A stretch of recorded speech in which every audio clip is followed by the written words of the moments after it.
Last year Tesla 10K report చేస్తే వీళ్ళు హిస్టారిక్గా traditional advertising మీద డబ్బులు అస్సలు స్పెండ్ చేయలేదట. మార్కెటింగ్లో కొద్దిగా డబ్బులు స్పెండ్ చేశారు. ప్రపంచంలోని అతిపెద్ద కార్ కంపెనీస్ అన్ని తీస్తే దానిలో టెస్లా పక్కా ఉంటుంది. టెస్లా అనేది ఒక బ్రాండ్ లాగా బిల్డ్ చేశారు. అంటే వీళ్ళు మార్కెటింగ్లో కొద్దిగా డబ్బులు స్పెండ్ చేసి ఇంత పెద్ద బ్రాండ్ లాగా ఎలా చేశారు? వీళ్ళకి స్పెసిఫిక్గా మార్కెటింగ్ టీమ్ అంటూ లేదంట. ఇంకా వీళ్ళకి చీఫ్ మార్కెటింగ్ ఆఫీసర్ కూడా లేరు. వీళ్ళ యొక్క మార్కెటింగ్ టెక్నిక్స్ ఏవో చూద్దాం, మీ బిజినెస్లో కూడా హెల్ప్ అవుతాయి. వీడియో లాస్ట్ వరకు చూడండి.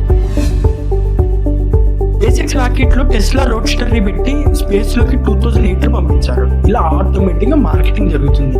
అంటే స్పేస్లోకి ఒక రాకెట్లో ఒక కార్ వెళ్ళింది అని. అదే కాకుండా CNN లాంటి పెద్ద ఆర్టికల్స్ అన్ని ప్రతి ఇయర్ ఆ స్పేస్లో ఉన్న టెస్లా రోడ్స్టర్కి యానివర్సరీ చేస్తూ ఆర్టికల్స్ రిలీజ్ చేస్తున్నారు. అంతేకాకుండా ఇప్పుడు 2026 ఇప్పుడు కూడా టెస్లా రోడ్స్టర్ ఎంత దూరం వెళ్ళింది, అక్కడ ఎలా ప్రయాణిస్తుందని ఆర్టికల్స్ రిలీజ్ చేస్తున్నారు. ఇలా పెద్ద పెద్ద ఆర్టికల్స్ అన్ని టెస్లా రోడ్స్టర్ పేరు చెప్పి టెస్లాకి ఫ్రీగా మార్కెటింగ్ చేస్తున్నారు. ఇంకా సెకండ్, ఇన్ఫ్లుయెన్సర్ మార్కెటింగ్. ఇప్పుడు టెస్లా యొక్క ఇన్ఫ్లుయెన్సర్ మార్కెటింగ్ చూద్దాం. ఈ ఇన్ఫ్లుయెన్సర్స్ అందరూ టెస్లాని ప్రమోట్ చేస్తూ వాళ్ళ యొక్క ఇన్స్టాలో పోస్ట్ చేశారు. ఎగ్జాంపుల్కి ఒక ఇన్ఫ్లుయెన్సర్ని తీసుకొని చూద్దాం. ఇక్కడ చూస్తే ఈ ఇన్ఫ్లుయెన్సర్, ఇక్కడ చూడండి టెస్లా మోటార్స్ అని ట్యాగ్ చేసి ఉంటుంది ఇన్ఫ్లుయెన్సర్. ఇక్కడ చూడండి మిగతా కార్ కంపెనీస్తో పోలితే టెస్లా 0 అమౌంట్ స్పెండ్ చేసింది యాడ్స్ మీద. అదే మన ఇక్కడ R&D విషయానికి వస్తే అందరికంటే 2x అమౌంట్ స్పెండ్ చేసింది. ఏ కంపెనీ అయితే R&Dలో ఎక్కువ స్పెండ్ చేస్తుందో వాళ్ళే ఆటోమేటిక్గా మంచి ప్రోడక్ట్ బిల్డ్ చేసే అవకాశాలు ఎక్కువ ఉంటాయి. అందుకే టెస్లా ప్రోడక్ట్స్ బాగుంటాయి. టెస్లా ఏదైనా ఫ్యూచర్లో ఒక ఈవెంట్ కండక్ట్ చేయాలి అన్నప్పుడు ఆ ఈవెంట్ గురించి మీడియా వాళ్ళకి ఇంకా ఫ్యాన్స్కి ముందుగానే అనౌన్స్ చేస్తారు. ఇందువల్ల మీడియా వాళ్ళు ఆ ఈవెంట్ గురించి హైప్ క్రియేట్ చేస్తారు. ఫ్యాన్స్ కూడా ఆ ఈవెంట్ కోసం వెయిట్ చేస్తూ ఉంటారు. ఇంకా ఆ ఈవెంట్ జరుగుతున్నప్పుడు దాన్ని లైవ్ స్ట్రీమ్ చేస్తారు. మీడియా వాళ్ళు అక్కడి నుంచి చూస్తారు. ఇంకా ఫ్యాన్స్ కూడా డైరెక్ట్గా చూస్తారు. లైవ్ స్ట్రీమ్లో కూడా ఫ్యాన్స్ చూస్తారు. అక్కడ ఖచ్చితంగా ఎలన్ మస్క్ ఏదో ఒకటి క్రియేటివ్గా చేస్తాడు. అందువల్ల ఇంకా ఆ వీడియోస్ అవన్నీ టెస్లా వాళ్ళు వాళ్ళ రిలేటెడ్ సోషల్ మీడియా ప్లాట్ఫామ్స్లో లాంచ్ చేస్తారు.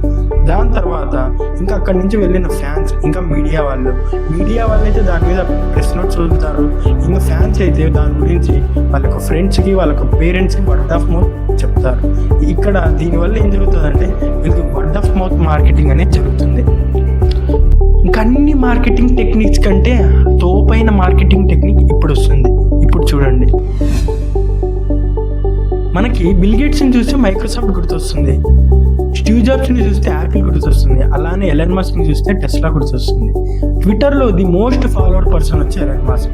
241.2 మిలియన్ ఫాలోవర్స్ ఉన్నాడు. రోజు ఏదో ట్వీట్ వేస్తూనే ఉంటాడు. అంటే ట్విట్టర్లో ఖచ్చితంగా వైరల్ అవుతూనే ఉంటాడు.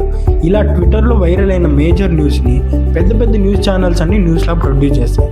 అంటే ఎగ్జాంపుల్కి ఎలన్ మస్క్ లింక్డ్ఇన్ వాడే వాళ్ళని అదన్నాడు, ఇన్స్టాగ్రామ్ వాడే వాళ్ళని ఇదన్నాడు అని. ఇంకా ఇతను ప్రతిసారి మిషన్ స్టేట్మెంట్స్ వదులుతూ ఉంటాడు. అంటే నెక్స్ట్ 10 yearsలో మనం మార్స్కి వెళ్ళొచ్చు అని. ఇలాంటి స్టేట్మెంట్స్ ఇంకా భారీ వైరల్ అయితే పెద్ద పెద్ద న్యూస్ ఛానల్స్లో పడతాయి. ఇలా ఎలన్ మస్క్ ప్రతిసారి వైరల్ అవుతూనే ఉంటాడు. అంటే న్యూస్లో ఉంటాడు. ఇలా ఎలన్ మస్క్ మనకు గుర్తొచ్చిన ప్రతిసారి ఆటోమేటిక్గా టెస్లాకి మార్కెటింగ్ జరుగుతుంది. ఎలాగైతే మనకి రెడ్ కలర్ చూస్తే జొమాటో గుర్తొస్తుంది, పర్పుల్ కలర్ చూస్తే జెప్టో గుర్తొస్తుందో, ఎలన్ మస్క్ని చూసిన ప్రతిసారి మనకి ఆటోమేటిక్గా టెస్లా గుర్తొస్తుంది. ఇలా ఫ్రీగా మార్కెటింగ్ జరుగుతుంది. ఇంకా చాలా పోడ్కాస్ట్ అంటే ఇంటర్వ్యూస్కి అటెండ్ అవుతాడు. ఇంకా జో రోగన్ పోడ్కాస్ట్లో అయితే వీడి తాగి వైరల్ అయ్యాడు. ఇలా ఏదో ఒకటి స్పెసిఫిక్గా చేస్తుంటాడు. అందువల్ల ఎలన్ మస్క్ ట్రెండింగ్లో ఉంటాడు. ఎలన్ మస్క్ పేరు వినపడడం వల్ల టెస్లాకి మార్కెటింగ్ జరుగుతుంది. వీళ్ళకి ఎటువంటి మార్కెటింగ్ టీం లేకుండా, CMO లేకుండా ఈ టెక్నిక్స్ యూజ్ చేసి వీళ్ళు ఎప్పుడు ట్రెండింగ్లో ఉంటూ టెస్లాని మార్కెటింగ్ చేస్తున్నారు.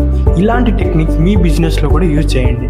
ఇంకా ఇలాంటి కేస్ స్టడీస్ కోసం, ఇలాంటి మార్కెటింగ్ టెక్నిక్స్ కోసం ఈ ఛానల్ని సబ్స్క్రైబ్ చేసి పెట్టుకోండి.